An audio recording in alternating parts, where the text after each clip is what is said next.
إن الحمد لله نحمده ونستعينه ونستغفره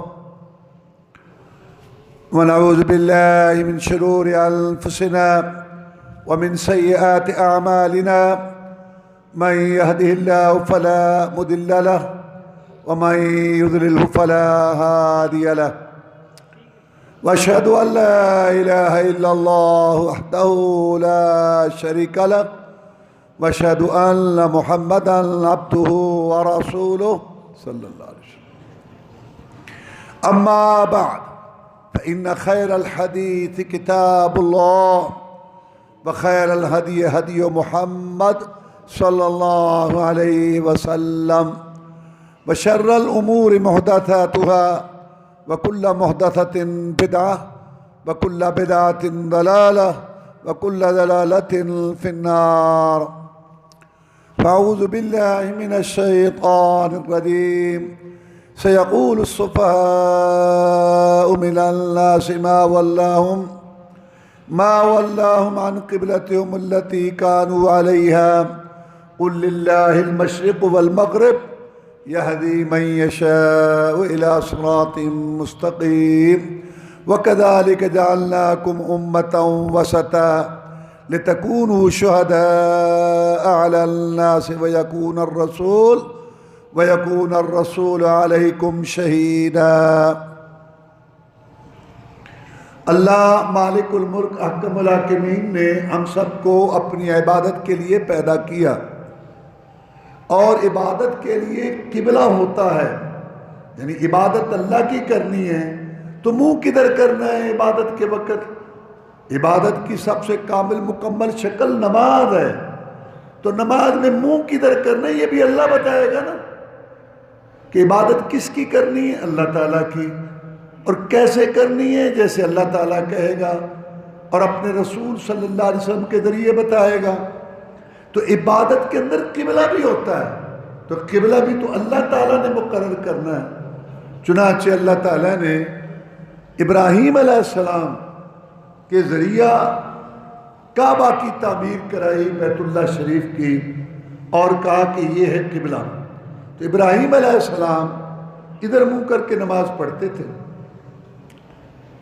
ابراہیم علیہ السلام کے بیٹے تھے اسماعیل علیہ السلام، اسحاق علیہ السلام، وہ بھی ادھر منہ کر کے نماز پڑھتے تھے. پھر اسحاق علیہ السلام کے بیٹے یعقوب علیہ السلام، اور اس کے بعد بہت نبی آئے بنی اسرائیل میں، تو ان کا قبلہ اللہ تعالیٰ نے بیت المقدس مقرر کیا. جب محمد الرسول اللہ صلی اللہ علیہ وسلم تشریف لائے تو اس وقت قبلہ بیت المقدس تھا. آپ مکہ مکرمہ کے اندر جب نماز پڑھتے تھے تو اس طرح سے پڑھتے تھے نماز کہ بیت اللہ شریف کی طرف بھی منہ ہو جائے اور بیت المقدس کی طرف بھی منہ ہو جائے، کیونکہ مکہ مکرمہ مدینہ طیبہ سے جنوب کی طرف ہے اور بیت المقدس مدینہ سے شمال کی طرف ہے. تو جب مکہ میں ہو تو منہ ہو سکتا ہے اس طرف بیت اللہ کی طرف بھی اور بیت المقدس کی طرف بھی.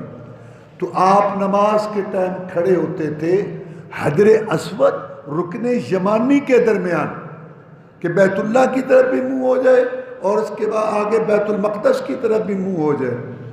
جب ہجرت ہوئی آپ مدینہ طیبہ تشریف لائے تو پھر دونوں کی طرف منہ نہیں ہو سکتا تھا، کیونکہ مکہ مکرمہ مدینہ طیبہ سے جنوب کی طرف ہے اور بیت المقدس شام کا علاقہ مدینہ طیبہ سے شمال کی طرف ہے. تقریباً 16-17 مہینے آپ نے نماز بیت المقدس کی طرف منہ کر کے پڑھی، لیکن آپ کا دل یہ چاہتا تھا، آپ کی خواہش یہ تھی کہ میرے لیے قبلہ بیت اللہ شریف مقرر کر دیا جائے. کئی دفعہ آپ آسمان کی طرف نظر اٹھا کے دیکھتے تھے کہ جبریل علیہ السلام آ تو نہیں رہے. خواہش تھی کہ اللہ کا حکم آئے، جبریل لے کے آئے کہ تمہارا قبلہ بیت اللہ شریف ہے، مکہ مکرمہ کے اندر کعبہ. تو اللہ تعالیٰ نے اس کا ذکر کیا قد نرى تقلب وجهك في السماء فلنولينك قبلة ترضاها فول وجهك شطر المسجد الحرام. اے محمد صلی اللہ علیہ وسلم، ہم دیکھتے ہیں کہ آپ اپنا چہرہ اٹھا اٹھا کے آسمان کی طرف دیکھتے ہیں، ان قریب ہم آپ کو وہ قبلہ دے دیں گے، حکم دے دیں گے اس قبلے کی طرف منہ کرنے کا جس کو آپ پسند کرتے ہیں، ان قریب ہم آپ کا قبلہ بدلیں گے. اور پھر اللہ نے ایت اتار دی فول وجہک شطر المسجد الحرام. اے نبی محمد کریم صلی اللہ علیہ وسلم سے آج سے تم اپنا چہرہ نماز میں بیت اللہ شریف کی طرف کیا کرو. پہلی نماز جو آپ نے پڑھی بیت اللہ شریف کی طرف وہ عصر کی نماز تھی. مدینہ طیبہ میں شمال کی طرف اور مغرب کے درمیان ایک پہاڑ ہے جبل سلا پہاڑ اس کو کہتے ہیں، اب بھی ہے. اس کے پیچھے ایک بستی تھی بنو سلمہ کی، وہاں لوگ آباد تھے، مسلمان تھے. ان میں سے کوئی لوگ، وہاں مسجد تھی، نماز پڑھتے تھے وہ. ان میں سے ایک آدمی آیا مدینہ طیبہ میں خرید و فروخت سودا وغیرہ لینے کے لیے آیا. نماز کا ٹائم ہو گیا، مسجد نبوی میں آیا اور اس نے محمد رسول اللہ صلی اللہ علیہ وسلم کے پیچھے نماز پڑھی. پہلے آپ اظہار کرتے تھے، تذکرہ ہوتا رہتا تھا، صحابہ کرام رضوان اللہ علیہ مجمعین کو بھی اس چیز کا انتظار تھا. تو نماز پڑھی تو آپ نے منہ قبلہ کی طرف کیا عصر کی نماز میں، اور یہ پہلی نماز تھی جو قبلہ کی طرف پڑھی گئی، عصر کی نماز. اس نے پڑھی، اس کے بعد وہ گیا پہاڑ چڑھا، نیچے اترا، اپنی بستی میں گیا قبیلہ بنو سلمہ. وہاں لوگ وہ نماز پڑھ رہے تھے بیت المقدس کی طرف منہ کر کے.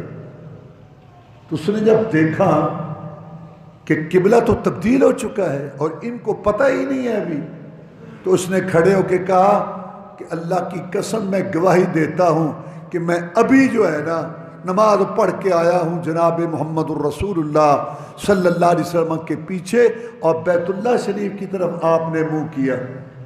اب وہ 2 رکعت پڑھ چکے تھے بیت المقدس کی طرف منہ کر کے. جب انہوں نے یہ سنا نماز کے اندر، امام صاحب فوراً انہوں نے رخ ادھر کر لیا، ادھر آ گئے، اور باقی 2 رکعتیں قبلہ کی طرف پڑھی گئی، بیت اللہ شریف کی طرف.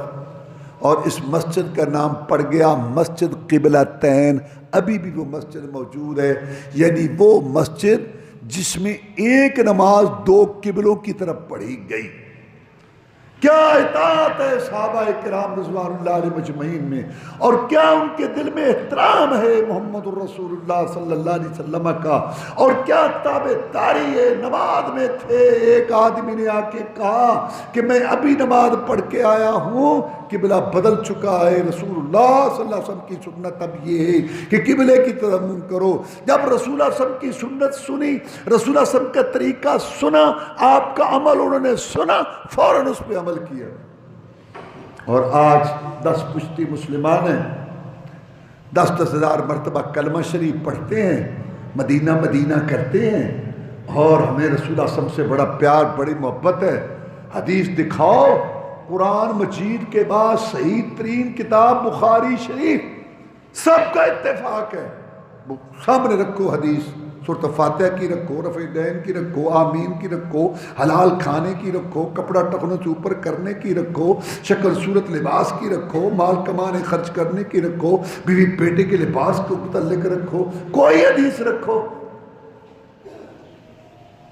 اگرچہ مگرچہ چونکہ چنانچہ او جی اے جی او جی آخر او جی او انا للہ و انا الیہ راجعون.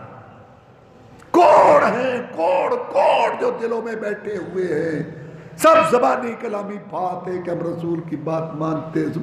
کیسی اطاعت ہے کہ جب ان کو پتہ، اور قبلہ معمولی بات نہیں ہے. ہم تو دوسری باتیں بھی ماننے کے لیے اللہ معاف فرمائے تیار نہیں. قبلہ رخ تبدیل کرنا، قبلہ بدلنا، نماز کے لیے، عبادت کے لیے بہت بڑی بات تھی، لیکن صحابہ کرام رضوان اللہ علیہ مجمعین نے فوراً رسول اللہ صلی اللہ علیہ وسلم کی سنت کی اتباع کی، پیروی کی، کیونکہ ان کے دل ذہن صاف تھے، ان کے اندر تحفظات برادری کے، بابے کے، امام کے، بزرگ کے، مرشد کے، علاقے کے، گلی محلے کے تھے۔ دیکھو اللہ تعالیٰ بہت مہربان ہے، اللہ تعالیٰ نے مخلوق کا حق بیان کیا، اور مخلوق میں سے ماں باپ کا بیان کیا، برادری کا کیا، اساتذہ کا کیا، جو اللہ کے نیک بندے بزرگ ہیں ان کا کیا، لیکن اللہ کا حکم، اللہ تو اللہ ہے، اور جس کو اللہ نے رسول بنا کے بھیجا بات تو ان کی ہے، کلمے میں اقرار، عہد و پیمان تو یہ ہے۔ اللہ رسول کی بات کے مقابلہ میں کسی کی بات کیا لیں؟ صحابہ کرام میں کمال اطاعت تھی رضوان اللہ علیہ مجمعین۔ رمضان کا مہینہ ہے، رمضان کا مہینہ، عصر کا ٹائم ہے، رسول اللہ صلی اللہ علیہ وسلم جا رہے ہیں مکہ کی طرف۔ جب اللہ نے مکہ فتح کرایا، اتنا بڑا لشکر ہے صاحب، آپ اللہ کے حکم سے کرتے تھے جو کام کرتے تھے، تو آپ نے سوچا کہ ہو سکتا ہے جاتے ہی لڑائی چھڑ جائے، وہ اتنا سفر کر کے مدینہ سے آ رہے ہیں، تھکاوٹ بھی ہے، بھوک بھی ہے ان کو، تو آپ نے اللہ کے حکم سے ہو، کیونکہ رسول صلی اللہ علیہ وسلم اپنے حکم سے بات نہیں کہ جب تک اللہ کا حکم نہ آئے، تو رسول اللہ صلی اللہ علیہ وسلم نے فرمایا روزہ کھولو، اور آپ نے برتن لیا پینے والا اور منہ سے لگایا۔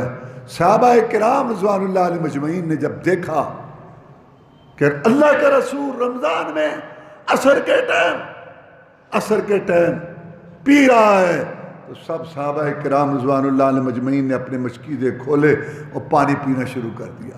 بات یہ نہیں کہ رمضان ہے، بات یہ نہیں کہ عصر کا ٹائم ہو چکا ہے، تھوڑا ٹائم ہے، بات یہ ہے جس کی اتباع کرنی ہے، جس کو رسول مانا ہے، جس کا امتی ہوں وہ کیا کر رہا ہے،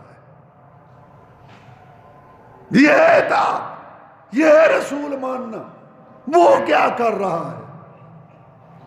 کتنی بڑی بات تھی کہ مکے والوں نے روک دیا حدیبیہ میں کہ نہیں جانے دیں گے، آگے نہیں جانے دیں گے، ہماری بے عزتی ہے۔ لوگ کہیں گے محمد زبردستی مکے داخل ہو گیا صلی اللہ علیہ وسلم۔ آپ کو معلوم ہے مذاکرات ہوئے، صلح حدیبیہ ہوئی، احرام باندھے ہوئے، اور قربانیاں بھی ساتھ لے کے گئے۔ ایک تو قربانی ہوتی ہے نا حج کی، آج کل تو بڑی سہولت ہے اور وہیں لوگ لے لیتے ہیں، اب بھی اجازت ہے، قریب سے کوئی آئے تو قربانی ساتھ لے جا سکتا ہے۔ ایک ویسے لوگوں کو شوق تھا، ہمارا تو اب تقریباً اکثر لوگوں کا کوئی شوق نہیں ہے کہ حج کے علاوہ بھی اللہ کے لیے جانور ذبح کیے جائیں اللہ کے گھر، تو وہ جب جاتے تھے قربانیاں ساتھ لے، اگرچہ عمرے میں قربانی کو ضروری نہیں ہے، لیکن شوق ثواب کے لیے قربانیاں لے کے گئے تھے۔ جب مذاکرات ہوئے اور اس کی جو شرائط طے ہوئی، ان میں ایک ہی شرط یہ طے ہوئی کہ اب واپس جاؤ گے، اب ہم نہیں جانے دیں گے، اور آئندہ سال آ کے تم عمرہ کرو اور 3 دن تم رہو گے۔ رسول اللہ صلی اللہ علیہ وسلم نے یہ ساری شرائط اللہ کے حکم سے، لمبی بات ہے کہ آپ کی اونٹنی رک گئی اور آپ نے فرمایا جو اللہ تعالیٰ کا حکم ہے اس کے مطابق ہو رہا ہے، تو خیر میں بتانا یہ چاہتا ہوں کہ جب یہ فیصلہ ہو گیا کہ اب تم آگے نہیں جا سکتے، تو رسول اللہ صلی اللہ علیہ وسلم نے فرمایا کہ یہاں احرام کھولو، سر مڑاؤ، اور جو اس کے پاس قربانی ہے ذبح کرو۔ صحابہ نے ادھر ادھر دیکھا، یہ کیا، مطلب 300 میل کا سفر کیا ہے، 6 کلومیٹر رہتا ہے سارا، اور 1400 ہیں ہم، ان کی ادارہ داری ہے یہاں، اللہ کا گھر تو سب کا ہے، قربانی تو وہاں ذبح ہوتی ہے۔ کتنی باتیں ذہن میں ہوتی تھی، لیکن جب اللہ کا رسول اٹھا صلی اللہ علیہ وسلم، نائی کو بلوایا، اپنے بال کٹوائے اور ادھر سے اپنی اونٹنی کو گرایا تھا، سب صحابہ کرام، حدیث میں ہے کہ پھر صحابہ کرام ایسے تیزی کے ساتھ ایک دوسرے کے بال کاٹ رہے تھے، لگتا ہے کسی کو زخمی کر دیں گے۔ سنت کتنی اطاعت ہے نماز کے اندر رسول اللہ صلی اللہ علیہ وسلم کی، یہ نہیں کہ سلام سلام پھیر لیے تو کتوں آیا کی گل ہے کہ سنی سی گل تو نہ تو سو من حرام تے ہوشتا ڈھیر، جیسے یہاں آج کل ہے۔ اللہ تعالیٰ ہمارے ہاتھ پر رہے، بخاری شریف سامنے حدیث اردو ترجمہ پڑھ لیا، ہمارے ساتھی نے بتا دیا، وہ نہیں ٹھیک ہے میں ذرا دیکھوں گا، غور کراں گا۔ انا للہ، اوے نیچے تحصیلدار کی عدالت میں، اے سی کی عدالت میں، ضلعی عدالت میں تمہارے خلاف فیصلہ ہو، ہائی کورٹ میں لے جاؤ گے، ہائی کورٹ میں اور سپریم، اور جب سپریم کورٹ میں تمہارے خلاف فیصلہ ہو جائے اور وہاں سے اس فیصلے کو لا کے کوئی اے سی کی عدالت میں کہے گا جب چبارہ فارغ مت تمہاری یہ دی۔ محمد الرسول اللہ چیف جسٹس ہیں، کس نے بنایا؟ اللہ نے۔ فلا وربک لا یؤمنون حتی یحکموک فیما شجر بینہم، مجھے قسم ہے اپنی ذات کی ہے محمد صلی اللہ علیہ وسلم، تیرے رب کی قسم ہے، مومن نہیں ہو سکتے جب تک اپنے جھگڑے تنازع میں، معیشت معاشرت میں، شکل صورت لباس نماز نیاز روزہ حج درود وظیفہ ہر چیز کے اندر جب تک آخری فیصلہ کرنے والا آپ کو تسلیم نہ کر لے، جب ان کی تسلی آپ پر نہ ہو، سارے بے ایمان ہیں، ان میں ایک بھی مومن نہیں ہے۔ اللہ نے بڑے فخر سے منت سے چن کے بھیجا، منتخب کر کے بھیجا، بڑے فخر احسان سے بھیجا، ظاہری باطنی خوبیاں دے کے بھیجا، نبوت رسالت ختم کر کے بھیجا، اس کو دنیا میں پوری دنیا جن و انسان رہتی دنیا تک کا امام بنا کے بھیجا۔ یہ وہ شخصیت ہے کہ جس کے بیان پر اللہ قیامت کے دن فیصلے نپٹا دے گی، تیری دنیا میں تسلی نہیں ہوتی۔ تو میں یہ بتا رہا تھا کہ قبلہ تبدیل ہوا اور پہلی نماز جو قبلہ کی طرف پڑھے گی بیت اللہ شریف کی طرف، تو وہ عصر کی نماز تھی۔ قبا والوں کو خبر صبح کی نماز کے وقت پہنچی تو انہوں نے صبح کی وقت نماز قبلہ کی طرف پڑھی۔ لوگوں میں مشہور ہے کہ رسول اللہ پر وحی آئی تھی اور آپ نے دور نہیں، آپ نے زور پڑھ لی تھی، اس کے بعد وہی آئی، عصر کی نماز بیت اللہ کی طرف ہوئی۔ البتہ بنو سلمہ مسجد قبلہ تین جو وہاں آبادی تھی، انہوں نے ایک نماز وہ بھی یہی عصر کی تھی، کیونکہ یہاں وہ پڑھ کے کیا قریب ہی ہے، وہ اتنی دور نہیں ہے، تو وہاں وہ بھی پڑھ رہے تھے۔ اور قبا والوں کو صبح کے ٹائم جو ہے وہ اطلاع ملی۔ اللہ تعالیٰ کو پتا تھا کہ قبلہ تبدیل ہو رہا ہے، تو بڑا شور شرابہ ہوگا، اور یہ جو لوگ مخالف ہیں اسلام کے، محمد رسول اللہ علیہ وسلم کے، ان کے ہاتھ میں تو ایک بڑی بات ہے، یہ کوئی بات ہے آج یہ قبلہ کل وہ قبلہ، کیا بات ہے، قبلہ ہی نہیں کہتے کھڑو ہو رہا ہے، باتیں لوگ کریں گے۔ تو اللہ نے پہلے سے تسلی دے دی۔ دوسرا پارہ شروع ہو رہا ہے، سیقول السفہاء من الناس ما ولاہم عن قبلتہم التی کانوا علیہا، ان قریب بے وقوف کہیں گے، بے وقوف اعتراض کرنے والوں کو اللہ نے کہا یہ بے وقوف ہے۔ ان قریب یہ ذہنی طور پر تیار کیا گیا رسول اللہ صلی اللہ علیہ وسلم کو، صحابہ کو پریشان نہ ہونا، قبلہ تبدیل ہونے سے پہلے اللہ نے فرمایا ان قریب بے وقوف لوگ کہیں گے لوگوں میں سے، کس چیز نے ان کو پھیرا اس قبلے سے جس پر یہ تھے؟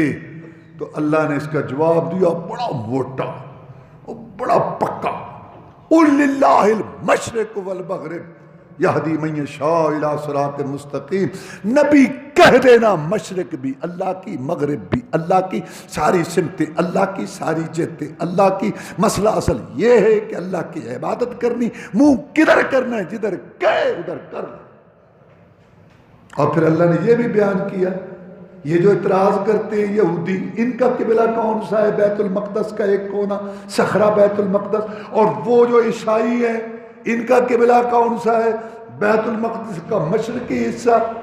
سارے کو تو قبلہ نہیں مانتے، ان کا قبلہ اور ان کا اور اگر میں اللہ نے جب تک چاہا قبلہ بیت المقدس رکھا بنی اسرائیل کے انبیاء کے لیے، اب میں نے فیصلہ کیا کہ اب قبلہ بیت اللہ ہوگا، تو اس میں اعتراض کی کیا بات ہے؟ میں رب ہوں، میں خالق ہوں، ساری جہتیں میری، سمتیں میری، علاقے میرے، تم میرے، دین میں نے بھیجنا ہے، بتانا جو میں کہتا ہوں ایسے کرو، کیونکہ اللہ کی عبادت کرنی ہے، اور عبادت کی سب سے اعلیٰ شکل نماز ہے، اور قبلہ نماز کا حصہ ہے، قبلہ قبلہ قبلہ عبادت ہے۔ تو عبادت کیسے ہوتی ہے؟ جیسے اللہ کہتا ہے ایسے ہوتی ہے، اللہ کہتا ہے یہ قبلہ ٹھیک ہے، اس میں کیا اعتراض کی بات ہے؟ اچھا، ایک ہوتا ہے اعتراض، کوئی شبہ وغیرہ ہوتا ہے نا، سمجھ نہیں آ رہی ہوتی، تو یہ انسان سمجھتا ہے، اور جب پتہ ہو سارا، سب پتہ ہو، اور اعتراض صرف اناد، دشمنی، حسد، بغض، کوڑ کی وجہ سے ہو، اس کا کوئی حل نہیں۔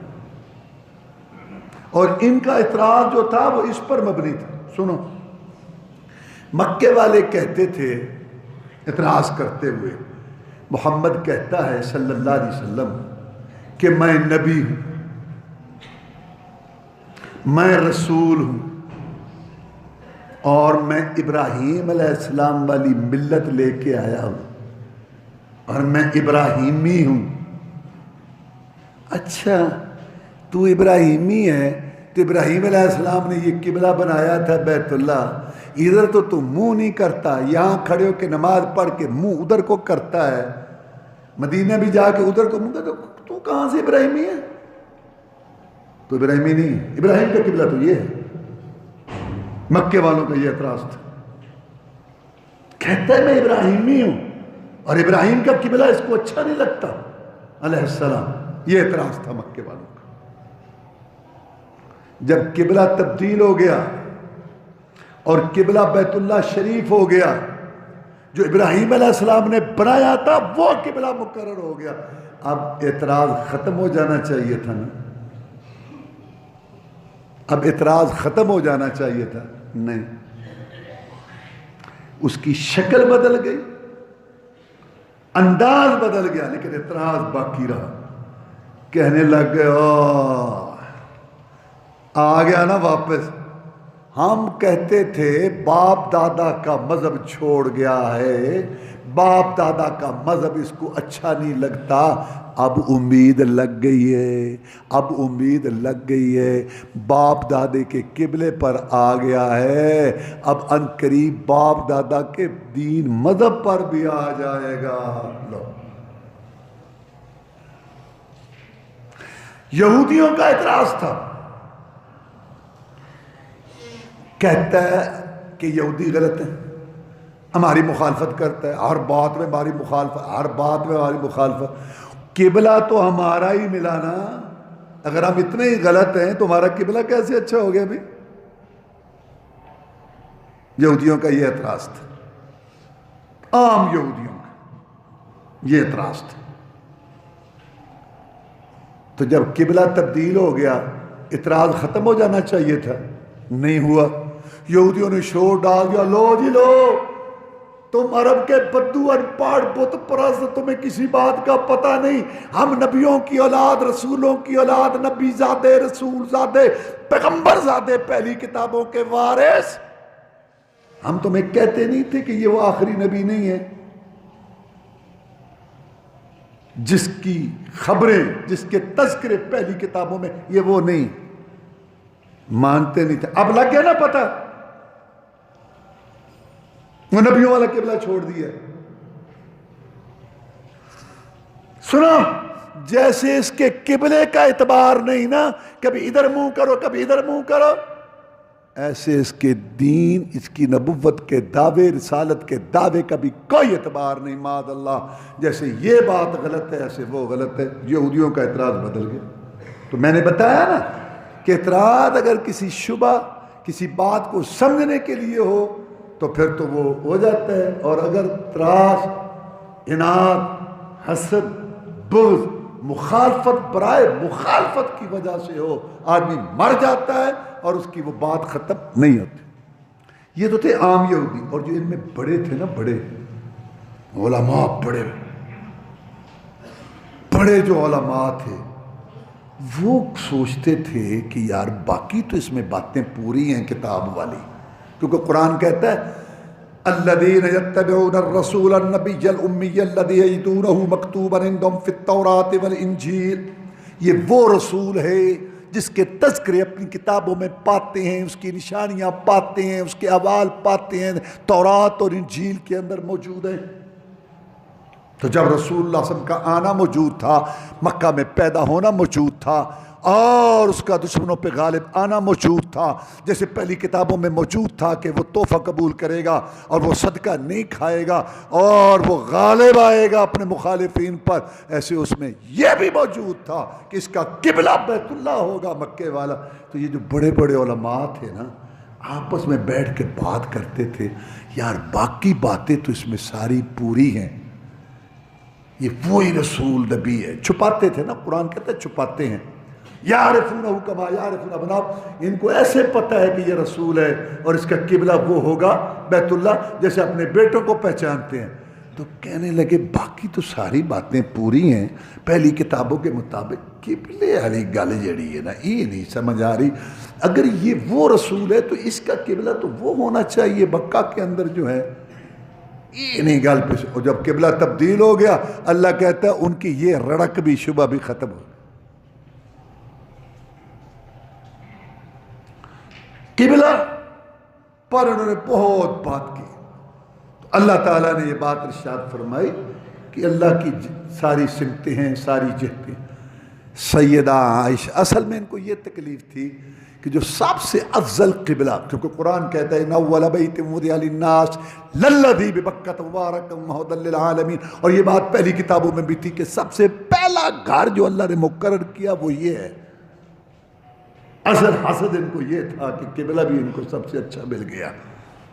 سیدہ عائشہ صدیقہ طاہرہ زکیہ مطہرہ صدیقہ کائنات رضی اللہ تعالیٰ عنہ کہتی ہیں یہودیوں کو ہم سے حسد ہے 3 باتوں میں۔ سیدہ عائشہ صدیقہ رضی اللہ تعالیٰ عنہ فرماتی ہیں یہودیوں کو ہمارے ساتھ حسد ہے، بغض ہے، غصہ ہے 3 باتوں کی وجہ سے۔ ایک تو قبلہ، کیونکہ یہ اپنی کتابوں میں پڑھ چکے ہیں کہ سب سے افضل قبلہ، پہلا قبلہ جو ابراہیم علیہ السلام نے بنایا، جہاں سے ملت ابراہیم شروع ہوئی، وہ یہ ہے، اور یہ ان کو مل گئے۔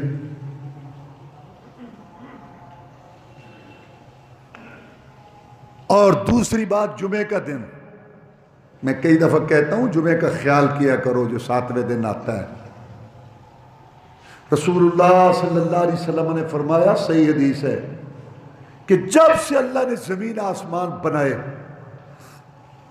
جب سے اللہ نے زمین آسمان بنائے، اس کا نظام چلانے کے لیے 12 مہینے، کائنات کا نظام چلانے کے لیے 12 مہینے مقرر کیے، 7 دن بنائے۔ نام علیحدہ علیحدہ ہے لیکن ساری قوموں میں مہینے 12 ہی ہیں، دن 7 ہی ہیں۔ سب سے افضل دن اللہ نے جمعۃ المبارک کا بنایا۔ یہودیوں کو اللہ نے ہفتہ دے دیا، عیسائیوں کو اللہ نے اتوار دے دیا، اور جو سب سے افضل دن تھا نا جمعۃ المبارک کا، وہ اللہ نے ہمارے لیے رکھا۔ نحن الآخرون السابقون، ہم زمانہ وقت کے لحاظ سے سب سے آخر میں آئے ہیں، لیکن درجہ میں، مرتبے میں اور سب سے افضل دن لینے میں ہم آگے بڑھ گئے۔ آپ نے فرمایا جمعہ کا دن جو صبح انسان جو ہے اٹھے، نماز پڑھے اور بعد میں وہ نہائے، غسل کرے، اچھے کپڑے پہنے، خوشبو لگائے اور مسجد میں آ جائے، پہلی گھڑی میں جو آئے گا ایسے ہے جیسے اللہ کی راہ میں اونٹ قربان کیا۔ دوسری گھڑی میں آئے گا، یعنی وہ گھڑی میں چاہے 8-10 کٹھے آ جائیں، سب کو اونٹ کی قربانی کی۔ یہ نہیں کہ جو پہلے قدم رکھا تھا دوسرے قدم رکھنے والے کو ثواب کم ہو گیا، نہ نہ نہ، ایک گھڑی ہے اللہ کے ہاں، جو اس میں آئیں گے سب سے پہلے تو اونٹ کی قربانی کا ثواب، دوسری گھڑی میں آنے والے گائے کی قربانی، تیسری میں بکرے مینڈے کی، اور چوتھی میں مرغ کی، اور 5ویں میں انڈا جیسے اللہ کی راہ میں صدقہ کیا، اور نماز پڑھی جو اللہ نے چاہا۔ مسجد میں آ کے جمعے والے دن رکعتوں کی تعداد مقرر نہیں ہے، کم از کم 2 لازماً پڑھنی ہے، چاہے خطبہ بھی ہو رہا ہو۔ اور اگر خطبہ شروع نہیں ہوا تو 2 کر کے چاہے 20 پڑھ لیں۔ جمعے والے دن رکعتوں کی تعداد مقرر نہیں ہے، جمعے سے پہلے کم از کم 2 رکعت ہے، چاہے خطبہ بھی شروع ہو۔ رسول صاحب خطبہ دے، آپ کا خطبہ کتنا قیمتی تھا، ایک آدمی آ کے بیٹھ گیا، آپ نے خطبہ روک کے پوچھا کہ تو نے 2 رکعتیں پڑھی؟ کہا نہیں۔ تو پھر آپ نے اس کو کہا اٹھ کے 2 رکعتیں پڑھ، اور پھر قانون جاری کر دیا، اذا دخل احدکم المسجد والامام یخطب فلا یجلس حتی یصلی رکعتین، جب تم میں سے کوئی آئے امام خطبہ دے رہا ہو نہ بیٹھے جب تک 2 رکعت نہ پڑھے، اور ہلکی پڑھے۔ ہلکی کا مطلب ہے قرات کم کرے، تسبیحات کم پڑھے، ویسے رکوع سجدہ پورا ہو، رکوع کے بعد سیدھا کھڑا ہونا پورا ہو۔ فرمایا پھر وہ جب خطبہ شروع ہوتا ہے تو جو نام لکھ رہے ہوتے ہیں نا فرشتے، وہ رجسٹر لپیٹ لیتے ہیں، بعد میں آنے والوں کے نام نہیں لکھتے، اور حدیث میں وہ بھی خطبہ سنتے ہیں۔ یہ جو 2 رکعت نماز معاف ہوئی ہے نا، ظہر کی 4 رکعت ہے نا تو جمعے کی 2 ہے، یہ 2 رکعتوں کی جگہ یہ خطبہ ہے۔ خطبے میں ایسے ہونا چاہیے جیسے نماز میں ہے۔ رسول اللہ صلی اللہ علیہ وسلم نے فرمایا اگر کوئی آدمی باتیں کر رہا ہے خطبے میں اور دوسرا اس کو کہتے ہیں چپ، اشارہ کر، بولتے نہیں، چپ، حالانکہ بڑی اچھی بات ہے کہنا، لیکن اس ٹائم کہے گا اس کا بھی جمعہ ضائع ہو گیا، اس کو نہیں پتہ، بعد میں سمجھاؤ۔ اور یہاں جناب مسافر کرتے رہتے ہیں، وہ دیر سے ملتے ہیں نا جو اشارے اشارے ہوتے ہیں۔ مسجد نبوی کا فرش کچا تھا، فرمایا جس نے بیٹھے بیٹھے ایسے کیا نا کنکریوں کو ایسے، اس کا بھی جمعہ ضائع ہو گیا۔ توجہ سنو، فرمایا فرشتے بھی خطبہ سنتے ہیں۔ اب میں مفتی تو نہیں ہوں، میرے پاس فتویٰ تو نہیں ہے کہ جمعہ ہوتا ہے یا نہیں ہوتا، وہ تو اللہ کو پتہ ہے، لیکن اتنی بات حدیث سے واضح ہو رہی ہے جو خطبہ شروع ہونے کے بعد آتے ہیں ان غلاموں کے نام رب کے پاس نہیں جاتے۔ کتنی بڑی محرومی، اور جو پہلے خطبے سے آ جاتے ہیں ان کے نام ولد فلاں فلاں ولد فلاں فلاں ولد فلاں، جس طرح غلاموں کے نام آقا والعاقبین کے بعد جب فرشتے پیش کرتے ہیں، تیرا فلاں غلام بھی آیا تھا، تیرا فلاں غلام بھی آیا تھا۔ خطبہ شروع ہونے کے بعد نام نہیں جاتے اللہ کے پاس۔ جمعہ ہوتا ہے یا نہیں ہوتا یہ رب جانے بندے جانے، لیکن حدیث یہ کہتی ہے کہ اس کے بعد نام نہیں جاتے۔ تو خطبہ توجہ سے سنے اور 2 رکعت امام کے ساتھ پڑھے، گھر جائے۔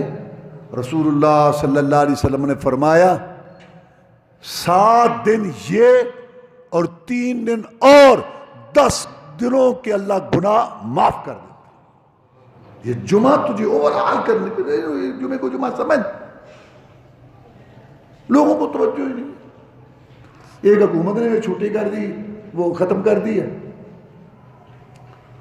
اور پھر کیا ہے، اللہ تعالیٰ ہمارے حال پر رحم فرمائے۔ کیا ہوتا ہے، اللہ اللہ اللہ اللہ، وہ بڑے شہروں والے مارکیٹیں کھول کے بیٹھ جاتے ہیں، چھوٹے شہروں والے جمعہ کیا جمعہ چھوڑو، ادھر آ کے سودا لیتے ہیں، سودا لیتے ہیں، ادھر آتے ہیں، یہ جمعہ، یہ ادھر بیٹھے وہ ادھر آ جاتی ہے۔ کئی اللہ کے بندے ایسے ہیں الحمدللہ، وہ کہتے ہیں ویسے بھی تو 10-11 بجے دکان کھلنی ہوتی ہے، جمعہ پڑھ کے ایک ہی دفعہ جائیں گے۔ اللہ بھی کہتا ہے جمعہ پڑھو اور جاؤ، اللہ کرے، قرآن کہتا ہے جمعہ پڑھو، اللہ کہتا ہے جاؤ اب اللہ کا رزق تلاش کرو، یہ اللہ کا وعدہ ہے۔ تو جب وہ اس وقت جاتے ہیں تو اللہ ساری کمی پوری کر دیتا ہے، دینے والا تو اللہ ہی ہے۔ تو 10 دنوں کے گناہ معاف ہوتے۔ تو عائشہ صدیقہ رضی اللہ تعالیٰ کہتی ہیں یہودیوں کو یہ بھی ہمارے ساتھ حسد ہے، بغض ہے، قبلہ بھی ان کو افضل مل گیا اور دین بھی سب سے افضل ان کو مل گیا۔ اور تیسری چیز آمین کہنا. جب امام کہتا ہے نا بولو ضالین، تو سارے کہتے ہیں آمین، کیونکہ پیچھے تذکرہ ہے سورہ فاتحہ میں، یا اللہ صراط مستقیم دکھا، نبیوں رسولوں کی راہ، صدیقوں شہیدوں کی راہ، نہ جن پر تیرا غضب ہوا، نہ جو گمراہ ہوئے. یہ یہود و نصارہ کا ذکر ہے، اور آگے سارے کھینچ کے کہتے ہیں آمین، یا اللہ قبول فرما. آمین کا معنی قبول فرما. پھر بھی بڑا غصہ آتا ہے، آمین سے چڑھتے ہیں یہودی، آمین پہ ان کو بڑا غصہ آتا ہے یہودیوں کو. تو یہ آمین سے چڑھنا اور آمین سے معاذ اللہ نفرت کرنا، اونچی کرنے سے، کہنے سے، یہ تو یہودیوں کا شیوہ ہے. سیدہ عائشہ صدیقہ رضی اللہ تعالیٰ کہتی ہے، مسند احمد کی حدیث ہے، 3 چیزوں سے یہودی چڑھتے ہیں تم پر. ایک تو جو موضوع چل رہا ہے قبلہ، اور دوسرا جمعہ، اور تیسرا آمین کہنا.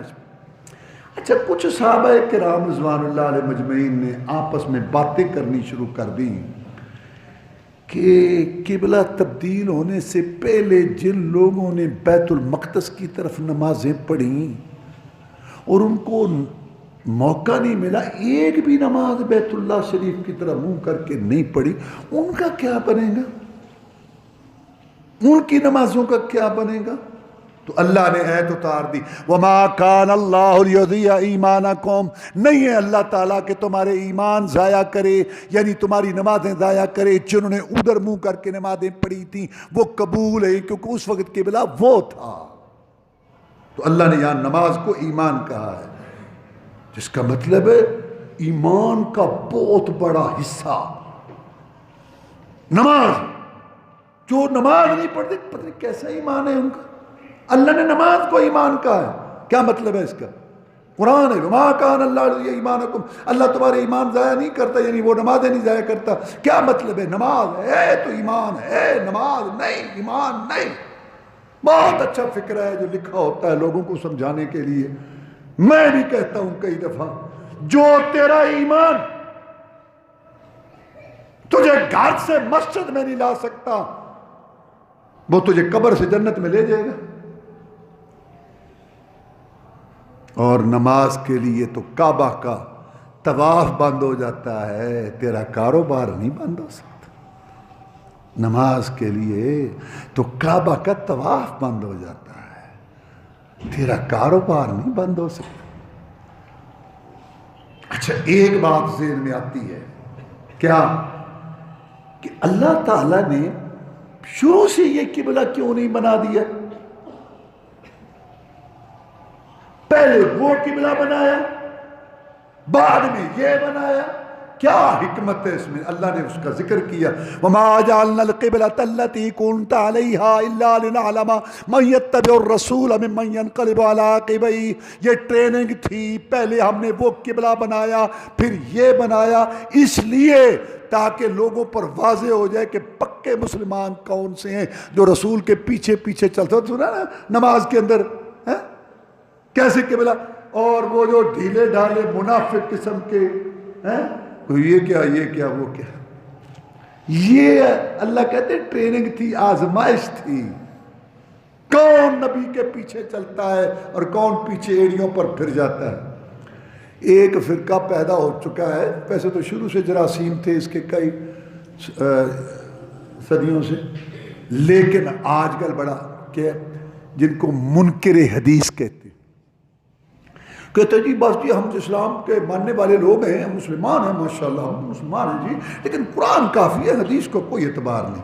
اصل میں یہ ذہنی طور پر مرتد لوگ ہیں، ذہنی طور پر یہ مرتد لوگ ہیں. رہتے ہیں مسلمانوں کے ملک میں، حکومتیں کرنی ہیں مسلمانوں پر، رہنا ہے مسلمانوں کے محلوں میں.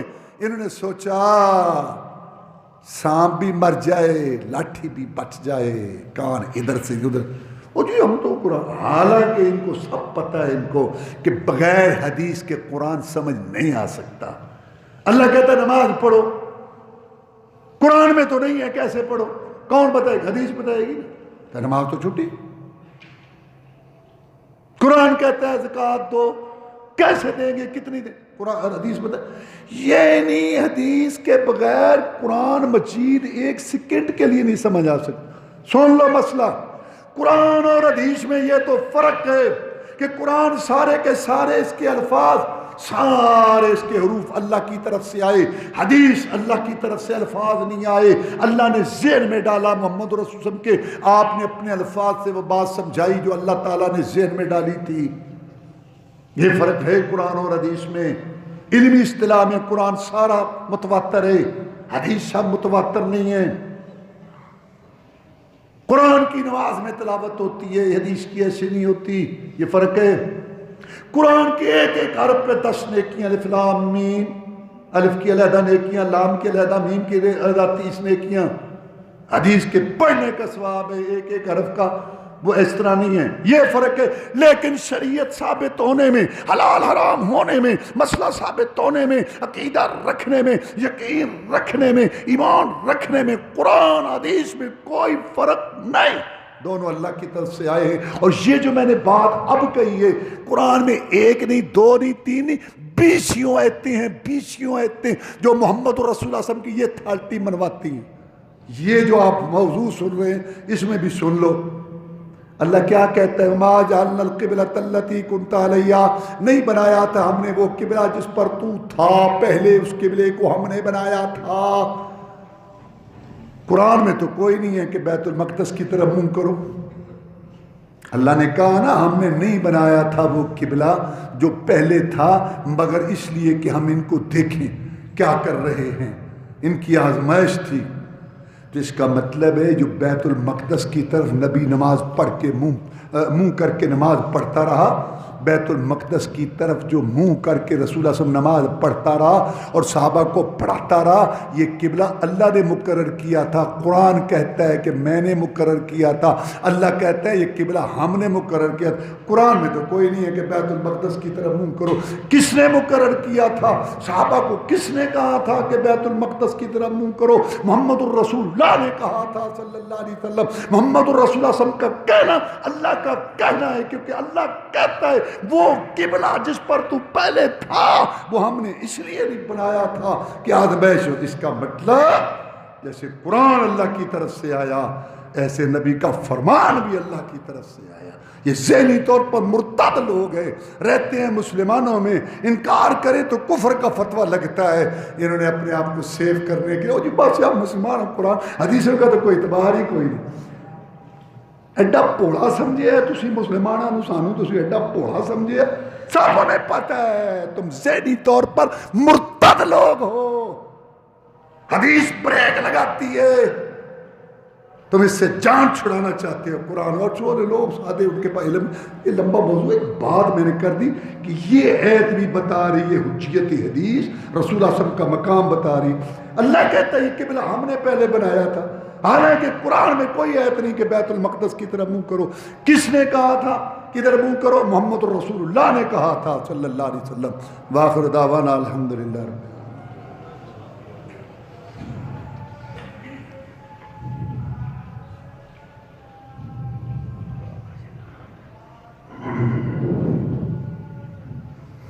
ان الحمد لله نحمده ونستعينه ونستغفره ونعوذ بالله من شرور انفسنا ومن سيئات اعمالنا، من يهده الله فلا مضل له ومن يضلله فلا هادي له، واشهد ان لا اله الا الله وحده لا شريك له، واشهد ان محمدا عبده ورسوله صلى الله عليه وسلم۔ اما بعد فان خير الحديث كتاب الله، وخير الهدي هدي محمد صلى الله عليه وسلم، وشر الأمور محدثاتها، وكل محدثة بدعة، وكل بدعة ضلالة، وكل ضلالة في النار۔ مقدام بن مادی کرب ایک صحابی ہیں رضی اللہ تعالیٰ، وہ بیان کرتے ہیں کہ جناب محمد الرسول اللہ صلی اللہ علیہ وسلم نے ارشاد فرمایا، اللہ بتاتا تھا آپ کو کہ یہ ہوگا، اس طرح ہوگا، اس طرح ہوگا، سب نہیں بتایا، لیکن کچھ باتیں اللہ نے بتا دیں کہ ایسے ہوگا، اپنی امت کو بتاؤ تاکہ بچ کے رہیں۔ فرمایا، اپنی حدیث ہے ابو داؤد شریف اور دوسری حدیث کی کتابوں میں موجود ہے آپ نے ارشاد فرمایا یوشک رجل شبعان علی اریکتہ یقول علیکم کتاب اللہ فما وجدتم فیہ من حلال فحلوہ وما وجدتم فیہ من حرام فحرموہ الا انی اوتیت الکتاب ومثلہ معہ. فرمایا ایک وقت آئے گا کھاتا پیتا آدمی، پھر امیر آدمی پلنگ پہ لیٹا ہوا تو وہ کہے گا کہ قرآن کافی ہے، قرآن کافی ہے، قرآن کافی ہے. جو اس میں حلال پاؤ اس کو حلال سمجھو، جو اس میں حرام پاؤ اس کو حرام سمجھو. الا خبردار انی اوتیت الکتاب ومثلہ معہ، خبردار اس کی بات نہ سننا، میں قرآن بھی دیا گیا ہوں اور میں قرآن جیسی ایک اور چیز بھی دیا گیا ہوں. کلمے میں دو اللہ رسول، اذان میں دو اللہ رسول، خطبے میں دو اللہ رسول، اتحیات میں دو کا اقرار اللہ رسول، قرآن میں اطیع اللہ و اطیع الرسول، اور قبر کے سوال جواب میں بھی دو، پہلے رب کا سوال پھر رسول کا.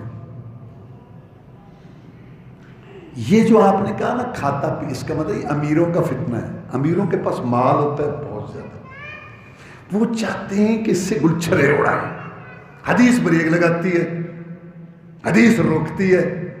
انہوں نے رہتے مسلمانوں کے ملک میں اور جو قرآن کو مانتے ہیں سادے لوگ کہا ٹھیک ہے مسلمان ہے یار بیچارے مسلمان، تو حدیث لگاتی ہے بریک اور وہ مرضی سے اپنی زندگی گزارنا چاہتے ہیں. اس لیے انہوں نے یہ شوشہ نکالا چھوڑا کہ بس قرآن کافی ہے.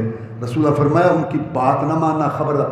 کھمبے پہ لکھا تھا نا خبردار خطرہ اتنا، میں خبردار تم میری امت، میں تمہارا رسول، ان لوگوں سے بچ کے رہنا. آپ دیکھ لو یہ امیروں کا فتنہ ہے اور بڑے شہروں کا فتنہ ہے، کھاتے پیتے گھرانوں کا فتنہ. غریبوں کا تو یہ مسئلہ ہی نہیں ہے. یہ انکار سنت کا فتنہ یہ ان لوگوں کا پیدا کرتا ہے ایسا جان چھڑانے کے لیے اسلام سے کہ فتویٰ بھی نہ لگے کفر کا اور ہم جناب جو من مانی مرضی کرے. اس لیے قرآن و حدیث بنیاد ہے دین کی. اس لیے آپ نے ما ترکت فیکم امرین لن تضلوا ما تمسکتم بہما کتاب اللہ و سنت نبیہ. میں تمہارے اندر دو چیزیں چھوڑ کے جا رہا ہوں، نہ ایک نہ تین، نہ قرآن حدیث کے علاوہ اور فلاں کا طریقہ، اور نہ ایک صرف قرآن. دو کبھی گمراہ نہیں ہوگے جب تک میں دو چیزوں کو پکڑے رکھو گے. اب یہ موضوع اس وقت نہیں ہے لیکن میں موٹا اشارہ کرتا ہوں. قرآن میں اللہ تبارک و تعالیٰ نے نہیں بیان کیا کہ پھوپھی اور بھتیجی ایک نکاح میں نہیں آ سکتی، یہ حدیث نے بتایا. قرآن میں اللہ نے نہیں بتایا کہ خالہ اور بھانجی ایک نکاح میں نہیں ہو سکتی، قرآن نے بتایا. قرآن میں یہ چیز نہیں ہے کہ کون سے پرندے حرام ہیں اور کون سے حلال ہیں. حدیث بتاتی ہے جو چپٹ کے شکار کرے وہ حرام ہے باقی حلال ہے. قرآن میں نہیں ہے کہ یہ گھریلو گدھا حرام ہے، حدیث کہتی. تو میرا مقصد کہنے کا یہ ہے قرآن حدیث میں نے جیسے بتایا پہلے بیان وقت شریعت کی بنیاد. اللہ سمجھنے کی توفیق دے عوام کو بھی اور حکمرانوں کو بھی. اور بیت المقدس کا تذکرہ ہوا، اللہ تعالیٰ ان حکمرانوں کو ہدایت دے، سارے عالم اسلام کے حکمرانوں کو اور مسلمانوں کو اپنا پہلا قبلہ جو ہے بیت المقدس ان یہودی پلیتوں سے آزاد کروائیں. اللہ توفیق دے اس کی. اللہم اعز الاسلام والمسلمین، اللہم انصر الجہاد والمجاہدین، اللہم نجِ اخواننا من السجود، اللہم اشف مرضانا ومرضى المسلمین، اللہم اکفنا بحلالک عن حرامک واغننا بفضلک عمن سواک. اللہم انا نسألک الجنة الفردوس، اللہم انا نسألک الجنة الفردوس، اللہم انا نسألک الجنة الفردوس. اللہم اجرنا من النار، اللہم اجرنا من النار، اللہم اجرنا من النار. اللہم استر عوراتنا وامن رواتنا. اللہم انا نسألک علما نافعا ورزقا طیبا وعملا متقبلا. سبحان ربک رب العزة عما یصفون وسلام علی المرسلین.